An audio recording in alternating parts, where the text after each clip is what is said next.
The following program is presented by Pro Sound and Video. Hello and welcome to Broward Teen News. We're from West Broward, here to give you the greatest and latest news from young journalists all around the county. Stay tuned to learn about how a local farmers market is instilling concepts of healthy eating on their customers. How a barbershop is staying open during these trying times. How a martial arts instructor is showing kids at Carpe Diem how to defend themselves. And a look into how a local is using beekeeping to help maintain the population of bees controlled in his area. And many more.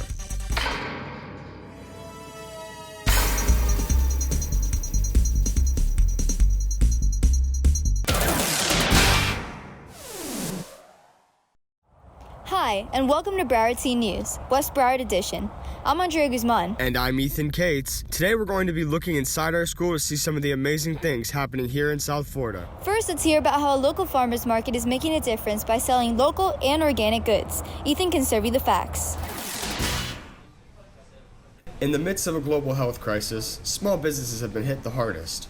Places like the Southwest Ranches Farmers Market have been trying their hardest to keep open, while also following health guidelines to make sure everyone stays safe. Well, from what we've seen, as soon as COVID hit, we did see a drop in our attendance rates, but we've adapted and changed our regulations. Now we do a limited amount of customers at a time. We require everyone coming in to come with a mask. Well, all employees are required to wash their hands almost 5 different times a day after handling different products. It has affected it. We've gotten a lot slower with the customer rates, but now afterwards, things have been starting to pick up now that people have become more accustomed to the whole process of COVID-19. For a local business that's been around since the beginning, the Southwest Ranches Farmers Market has been pushing to stay open and stay above the waves. So we have had a drop-off in some of our products. For example, sour sop have been very difficult to get this season.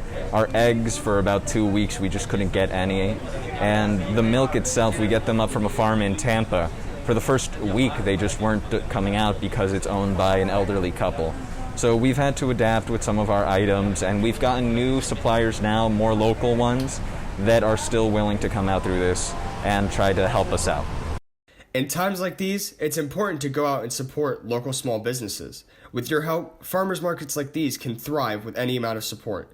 As we continue to navigate through these trying times, it's always important to help your local businesses. For WBTV, Ethan Cates. That sure looked delicious. I can't wait to try it for myself. Moving forward, local barbershop owner Julian Herrera has been struggling to keep his barbershop open during this pandemic. As he navigates these trying times, his hard work and dedication is what's helping him the most. Talia Kaplan can give you the details. Hard work and determination are two concepts that seem to define this year, especially for local businesses like Dell's Barbershop. This family-run business has been standing and successful for the past 5 years, but when the coronavirus pandemic hit, it presented the owners and employees with struggles that they had never faced before. So before the pandemic, the business was running great. We were super busy. We had all 12 chairs in the shop full. And, once the pandemic hit, obviously we were shut down for 2 months. The barbers get paid depending on how many haircuts they do. So if they weren't working, they weren't getting a paycheck. We were still paying rent here, and we weren't making an income either. So that was a very hard couple months for us. Despite these challenges, Dell was able to welcome back his customers safely by making some necessary changes in order to keep everyone safe. So once we reopened, we were spending more money on things to clean and stuff like that to make sure the place was, clean for clients. And we had to spread the barbers out. We couldn't have everyone working at the same time. Now, compared to the beginning of the pandemic, I'm starting to see more of a steady flow. People are starting to be less scared, and they're starting to come out more to get haircuts and trust that we're keeping the environment clean and that we're going to give them a clean haircut and everything throughout the process and stuff like that. So, this wasn't the toughest thing I've been through, and I know that with the barbers that we have here and stuff like that, it's just a matter of time before we get real busy again and things go back to how they were before. I really wasn't worried about it. It's just a little bump in the road. Although this year presented many challenges for the local barbershop, the business was able to push through these difficult times and keep its employees and customers safe and healthy. For WBTV, this has been Talia Kaplan. That was touching. But with persistency and determination, I know that they can rise above their current situation. Martial arts instructor Jessica Moscoso has been teaching martial arts for years. She recently started volunteering to teach martial arts to the kids at Carpe Diem Academy, who have it harder than most. Let's take it to Andrea Guzman for more. Sticking to its motto of seizing the day, the Carpe Diem Academy has been providing comprehensive and therapeutic programs for children with physical, cognitive, emotional, and social disabilities since 2005. Along with the programs that the Academy offers, Jessica Moscoso has decided to volunteer her time to help the kids at Carpe Diem learn Taekwondo. I teach regularly to disabled children. So I teach SPED at Miami-Dade College. And they get overlooked a lot. And unfortunately, when they become adults and mommy and papi are not here, they need to defend themselves somehow. Yesterday we had a student start new, and today I saw the interaction on one day between Ms. Moscoso and this particular student, and it was like a miracle. I've never seen the student so disciplined before. One student has overcome her disabilities by becoming an exceptional Taekwondo student, as well as learning codes that help her communicate with Ms. Moscoso. Evelise is a child that is nonverbal, and as a mom myself, it's hard to see a child like that can't speak up for herself, that cannot defend herself, but she tries, and she tries hard. We have come up with codes when it comes to like yes. She will never be able to tell me yes ma'am. So yes is her nose, and when it comes to punches on the pad with her hands, she tries to hit hard. Now she can't walk. Kicking, the most that I've ever seen her kick is 3-4 inches off her wheelchair, and I'm okay with that. It's just the attempt to be there. The attempt of her not giving up because of her disability is what makes me happy.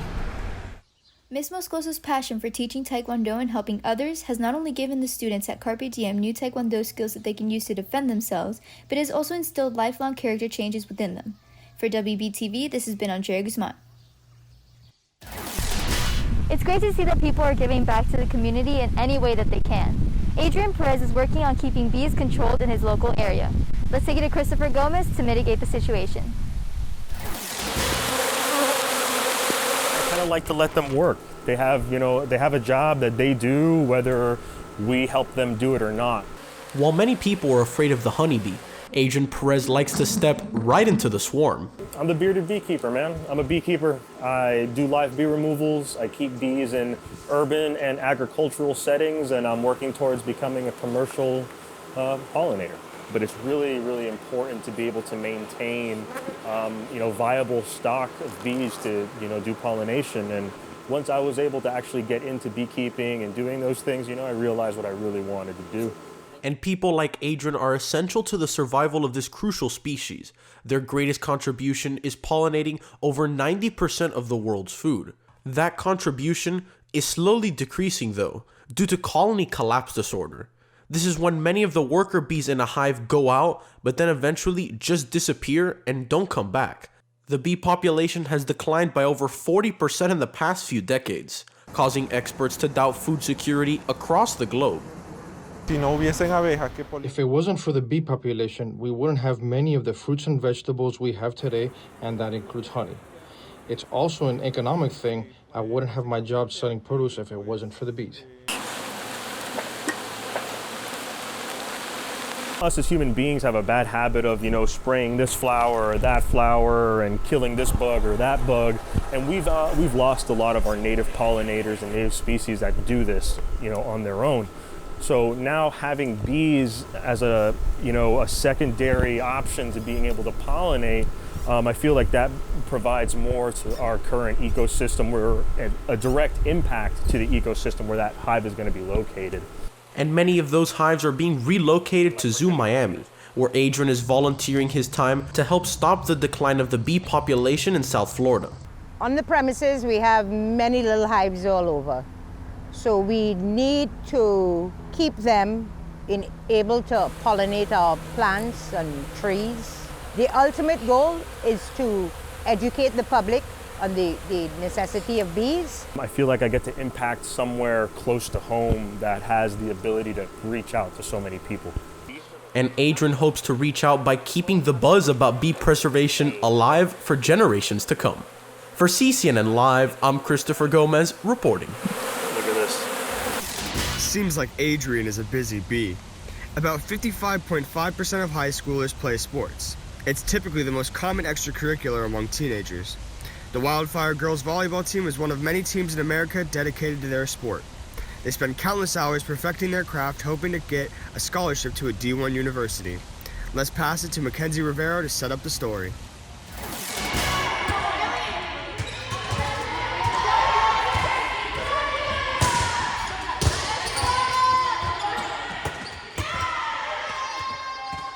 Sports is one of the most popular extracurricular activities for teenagers. It means so much to a lot of teens. The Wildfire girls volleyball team is one of the many teams in America dedicated to their sport.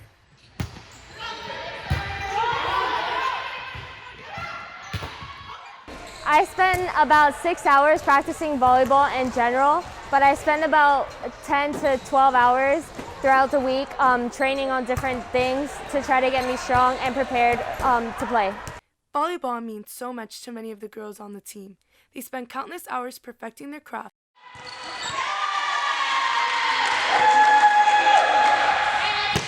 It's had a big impact on my life because it's really fun for me to play, and I've made really good friendships and relationships with volleyball, and hopefully it'll take me to college. Volleyball is the most important thing to them, as sports is very important to many teens across the country. This has been Mackenzie Rivero reporting for WBTV.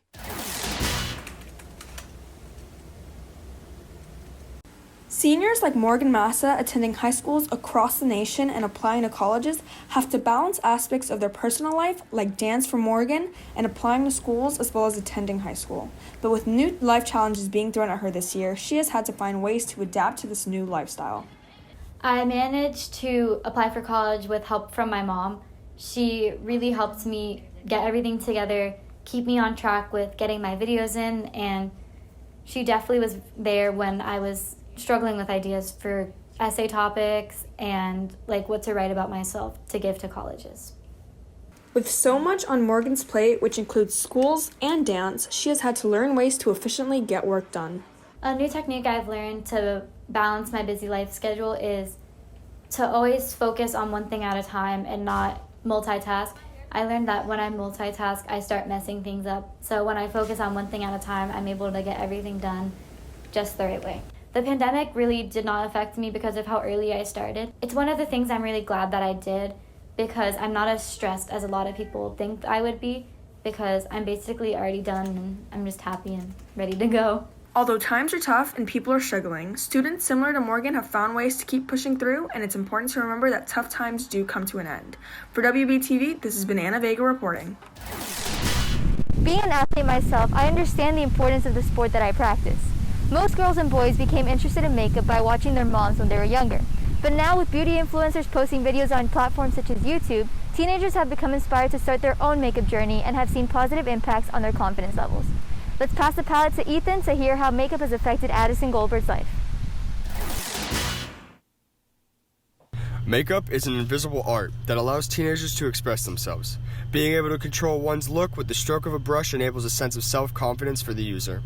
Influenced by the way others feel when wearing makeup, teenager Addison Goldberg uses this form of art in order to evoke her own self-perception.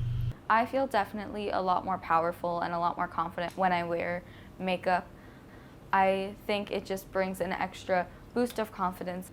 I do think makeup makes me feel a lot better. I enjoy putting on makeup. I enjoy not looking like a different person, but maybe looking a tiny bit better than I did before. Because when you finally do that eyeshadow and do that eyeliner wing just the way you want it, it's the best feeling in the world. Not only has makeup allowed Addison to feel more confident in her own skin, but it has also provided her with the opportunity to enhance her artistic skills. I do think that makeup has enhanced my artistic abilities. When you put on makeup, I feel like you're putting a blank canvas on your face. You could always try different things, or even if it's something crazy on your face, it's still opportunity to be creative and to be artistic. Makeup definitely does make me feel happier, but it makes me feel happy because it's makes me feel unique. Makeup has the power to completely change the way that one perceives themselves for the better. And that's exactly what makeup has done for Addison. For WBTV, this is Ethan Cates reporting. I truly understand how makeup has helped create a positive image for the people in my life. On another note, Mike Marinelli, an announcer for the South Florida soccer team Inter Miami FC, has come a long way since being a basketball announcer at Christopher Columbus High School. Manny Nacarado can give you the inside scoop. Sports look a little different this year. In the wake of COVID-19, stadiums are empty. But one new MLS employee is keeping the arena alive through his microphone. Wear your mask at all times and maintain 6 feet of distance. Mike Marinelli is not your typical announcer. His road here is a little different from most people. Testing, 1, 2, mic check, 1, 2. Marinelli is the new voice of Inter Miami CF, the city's first official soccer team. But the road to this booth began at Christopher Columbus High School. My first real announcing gig, I always call it, would be our basketball team. I was a young kid, and Butch Stiano, legendary basketball coach, he wanted to get more students at the games. I'm a junior in high school, a senior in high school. I'm thinking, well, why not? I'll do it. He took the ball and ran with it. Coach Delgado had known about Mike Marinelli and said, look, why don't we have Mike do the game as a PA announcer? And we really didn't expect much, but after the first game, he really blew everybody away. And this led him to become the voice of the Explorers. Welcome to Columbus High School. At the end of the season, Butch Stiano invited me, gave me a call, and he said, hey, Mike, we'd like you to go to the end of the year dinner. And sure enough, Butch Stiano comes out with this little award, for the voice of the Explorers. It was something so small, but it was, as a kid, you're working for a team, and you put in all these hours, and it was kind of like, hey, somebody actually enjoyed what I was doing. And this led to more announcing gigs throughout his college career. Coming out of college, I started doing a few more announcing gigs. I announced some things at University of Miami at my college, at FIU. I did some FIU baseball, did some bigger gigs. So I started gaining a little bit more experience. And then there was a Chicago Cubs public address announcer opening. So I said, why not? Let me go for it. Didn't get a call back. That wasn't the end of the story. After many disappointing no's, a new team finally came knocking at his door. I was used to going to my son's games at Columbus and hearing Mike Marinelli, and you'd be like, wow, this guy should be on TV. And all of a sudden I'm in a professional stadium and I'm thinking, man, this guy that we got isn't really that good. So we actually made a decision at the stadium one day. We're like, hey, we need to reach out to Mike, and we need to see if this would be something that he would be interested in, because I think he'd be a lot better than whoever we hired, right? Time now for a look at our first half highlights. Announcing to limited fans right now is tough, because the whole point of the public address announcer is to inform the people in the stands what's going on. I don't know how long this is going to last, and I hope it lasts forever. I'm just going to ride it out and see, where this amazing opportunity takes me. After a long journey, Marinelli can now live out his dream at Inter Miami CF and continue his career at the place that started it all. For CCNN Live, I'm Manny Nacarado, reporting. West Broward offers professional career advancement classes where students are encouraged to find their passion through many interdisciplinary courses. And one of these classes is exactly where David Ramirez, class of 2014, found his passion for TV production. West Broward's film and television production course was kind of my first taste to everything that had to do with the world of filmmaking and storytelling. After his 4 years at West Broward, David decided to expand his knowledge and put his skills to the test. I sat myself down and asked myself, do I really want to pursue this career in filmmaking? So at the end of my freshman year, I ended up transferring to New York University. During his time there, Ramirez got to partake in some notable internships. They have a bunch of criminals do their work. I ended up interning in some pretty cool spots, such as The Tonight Show with Jimmy Fallon, where I even got to help pitch a really fun sketch with Will Ferrell, and then worked on Saturday Night Live. This only reassured that I was on the right track. After that, his journey has taken him to the courtroom, a chapel, and outer space.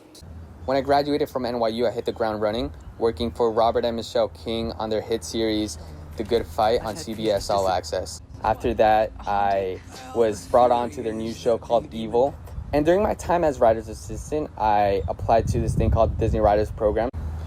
This program actually led me to getting staffed on Disney Channel's Gabby Duran and The Unsittables, where I hold a staff writer's position. Ramirez has a piece of advice for every Bobcat with big aspirations. at the end of the day, it is you who decides your own path. So keep at it, Bobcats, never give up, and make us all proud. As Bobcats, we should always make sure to chase our dreams. This has been Warren Ramirez for WBTV. During this pandemic, the race for a vaccine has felt like an eternity. Through many trials and failures, the multiple new types of vaccines have some skepticism behind them. Christopher Gomez can tell you more. The novel coronavirus has plagued the world for the past 9 months, but things finally seem to be looking up. Pharmaceutical companies Moderna and Pfizer have already started distributing a vaccine for COVID-19, with Johnson & Johnson and AstraZeneca not far behind. We finally have a solution. However, the safety of the vaccine is in question. According to the CDC, about a third of Americans would not take the vaccine, which begs the question, should this vaccine be mandatory? The Supreme Court ruled states have the authority to enforce compulsory vaccination laws. The court's decision articulated the view that individual liberty is not absolute, so there's little doubt that the government can mandate the vaccine. And personally, I think they should. The best way to achieve herd immunity or indirect protection from the virus is to mandate the vaccine for most people. This is especially important in the workplace and educational institutions. Offices and schools are continuously shutting down due to outbreaks, hindering productivity for kids and adults. A vaccine would allow these social institutions to work efficiently and avoid infection. Over 330,000 people in the United States have died. Hospitals are overflowing and the economy suffering. This is a desperate situation, and action has to be taken immediately, even if some of our personal liberties are infringed upon. We've come too far too fast to lose our nerve now. For CCNN Live, I'm Christopher Gomez, reporting.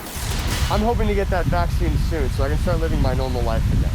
The staff at a local farmer's market is working hard to instill the knowledge of eating healthy to maintain a healthier mental, emotional, and physical life. Let's take it to Andrea Guzman for more.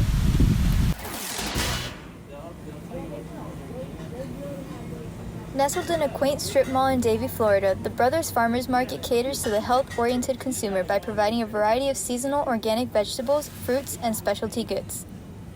So most of our produce is actually fresher most of the time than what you would find in a conventional supermarket. Supermarkets usually hold their produce in for a while, because they have way more inventory to worry about, whereas we're basically just produce, so we try to get as much fresh produce as possible. So our food is better. Not only does this farmers market give insight to what the customers are putting into their bodies, but the customers themselves have each learned from different sources about the benefits of eating organic foods and have started to share them with the next generation. I worked in produce and in produce stands for about 4 years, so I would always have conversations with different people about their healthy living styles and stuff, so their words really got to me. I grew up with my parents growing vegetables and even had chickens. Oh, well, as a cashier, every day I try to, tell customers and clients about how they could eat healthier or what's good for them or how they could help themselves. The Brothers Farmers Market is not only a place where the community can buy excellent produce, but where they can exchange ideas on how to eat healthier and keep them going for generations to come. For WBTV, this has been Andrea Guzman reporting. Well, that about wraps it all up for us here at West Broward. If you would like to see more stories like these, make sure to follow the Broward Teen News Facebook page. I'm Andrea Guzman. And I'm Ethan Cates for Broward Teen News.